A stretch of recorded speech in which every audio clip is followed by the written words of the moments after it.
Hostel का एक बंद कमरा। यह कहानी मेरे एक इंजीनियर दोस्त की है जो उसके साथ 2016 में घटित हुआ था।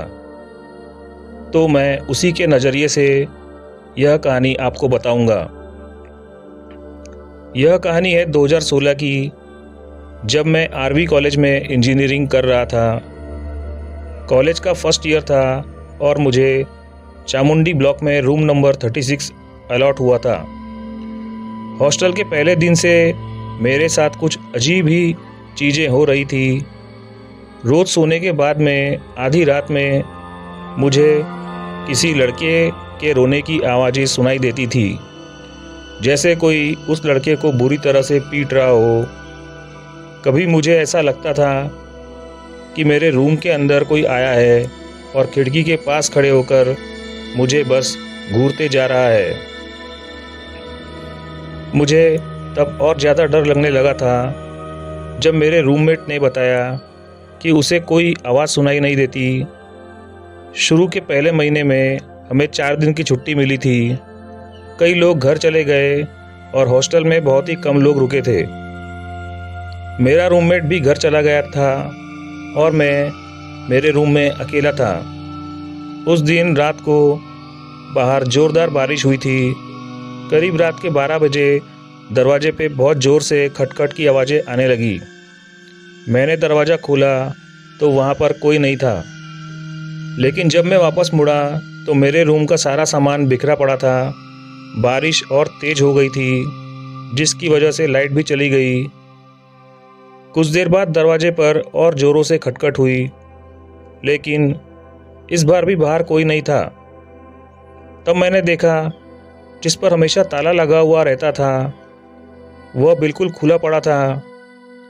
पता नहीं मुझे क्या सूझा, मैं उस रूम के अंदर झांकने से खुद को रोक नहीं पाया। अंदर घुसते ही कमरे का दरवाज़ा एकदम ज़ोर से बंद हो गया। मुझे फिर वही रोने की आवाज़ सुनाई देने लगी जो मुझे रोज़ रात में सोने नहीं देती थी। तभी मेरे पीछे की अलमारी में बहुत तेज़ी से हिलने लगी। मुझे ऐसा लगा कि उसके अंदर से कोई बाहर आना चाहता है। इतने में मुझे खिड़की टूटने की आवाज़ सुनाई दी और जैसे ही पीछे मुड़ा, मुझे कड़कती बिजली की रोशनी में पंखे से लटकी एक लड़के की लाश दिखाई दी। मैं वो देखकर पूरी तरह से घबरा गया और जैसे तैसे करके उस कमरे से निकलकर नीचे गार्ड के पास भागा और उसे सब कुछ बताया।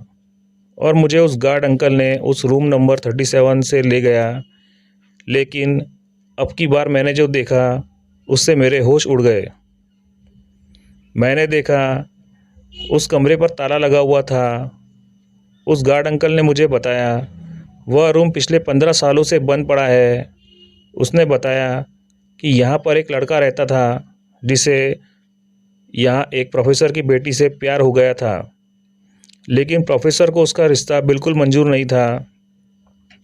और कल्चरल फीस्ट के एक दिन उस प्रोफेसर ने उस लड़के को पंखे से लटकाकर मार डाला और उस लड़के का नाम भी अमित था। यह सुनकर मैं बुरी तरह से कांपने लगा। मैंने उस रात उस गार्ड अंकल के पास ही गुजारी और मैंने अगली सुबह ही उस हॉस्टल को छोड़ दिया। उस रात के बाद मेरे साथ ऐसा किस्सा कभी नहीं हुआ, लेकिन फिर भी मेरे अंदर उस हॉस्टल के सामने गुजरने की हिम्मत कभी नहीं हुई।